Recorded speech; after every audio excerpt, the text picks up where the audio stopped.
Mambo vipi mtazamaji wa The Open TV? I hope uko poa, uko vizuri na weekend yako inakwenda kumalizika vizuri kabisa. Wakati ambapo leo ni Jumapili ya tarehe 4 mwezi wa 5 mwaka 2025. Wakati tunaimalizia weekend, taarifa ambayo tumeipata kutoka kule Kenya na zimesambaa sana katika mitandao mbalimbali ya habari kutoka kule nchini Kenya ni kuhusiana na jamaa mmoja ambaye watu wana roho ngumu kweli kweli. Huyu jamaa alikuwa katika mkutano wa Rais William Ruto ambaye ni rais wa Kenya, na Rais Ruto alikuwa yupo katika kitongoji ama kaunti moja ya Migori. Alikuwa akiendelea na ziara yake na alikuwa akihutubia wananchi wa Migori, wa eneo la Migori akihutubia, na hii ilikuwa ni baada ya kufanya uzinduzi wa nyumba.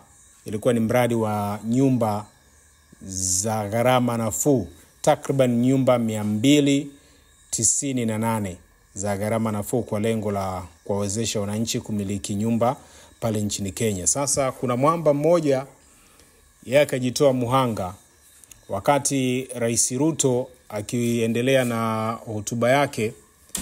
Jamaa akarusha kiatu bana. Kamrushia kiatu Rais Ruto wakati anaendelea na hotuba yake. Sasa bahati nzuri ukiangalia na kuitizama vizuri video hii ambayo unaiona hapa, unaona Rais Ruto alikuwa ameshika mic kwa mkono wa kulia, lakini pia mkono wa kushoto ukiwa kama unaelezea, unafafanua, yani unajua ukiwa unaongea, unazungumza, unaongeza na vitendo fulani hivi.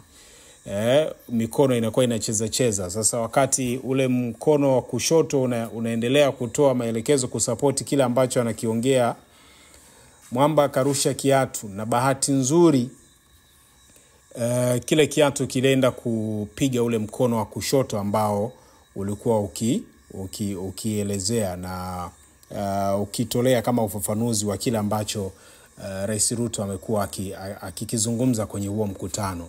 Na bado haijafahamika kama jamaa amekamatwa, lakini hope wanausalama watakuwa wamemkamata, na kwa sababu tukio lenyewe limetokea ni tukio la wazi jioni tu wakati Rais Ruto akihutubia wananchi, na jamaa ndio hivyo akajitolea.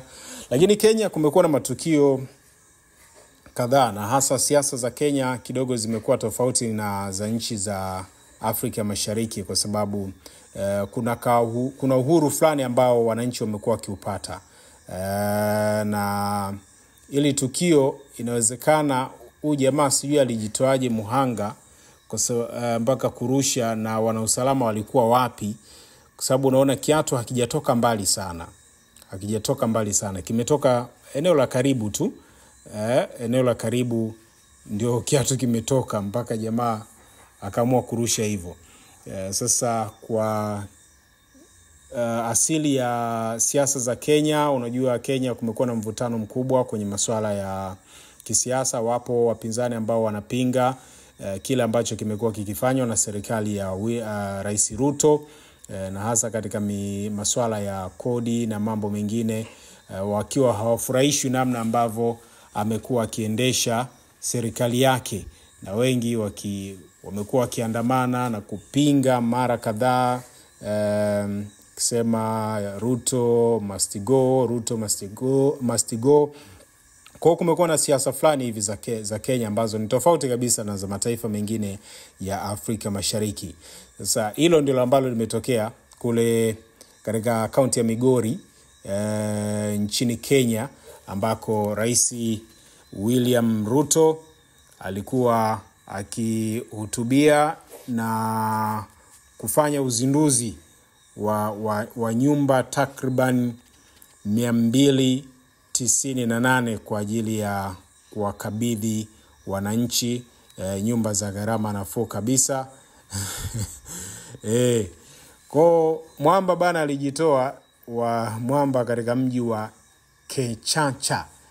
Kenchancha, kaunti ya Migori pale nchini Kenya. Bwana, usiache kusubscribe na kushare. Tutaendelea kukupa taarifa ya nini ambacho kimeendelea kuhusiana na jamaa huyu kutoka kule nchini Kenya ambaye amemtupia kiatu Rais William Ruto, na hili ni tukio ambalo linataka kufanana na lile tukio ambalo liliwahi kutokea kule Marekani. Kama unakumbuka vizuri, kuna jamaa aliwahi kumrushia kiatu Rais George Bush wakati ule akiwa ni rais, akiwa madarakani. Sasa hili nalo limetokea kwa Kenya. Hii ni The Open TV. Usiache kusubscribe, kushare na kucomment. Waambie wote ambao walikuwa kule. Ya sasa tunapatikana kupitia The Open TV. The Open TV.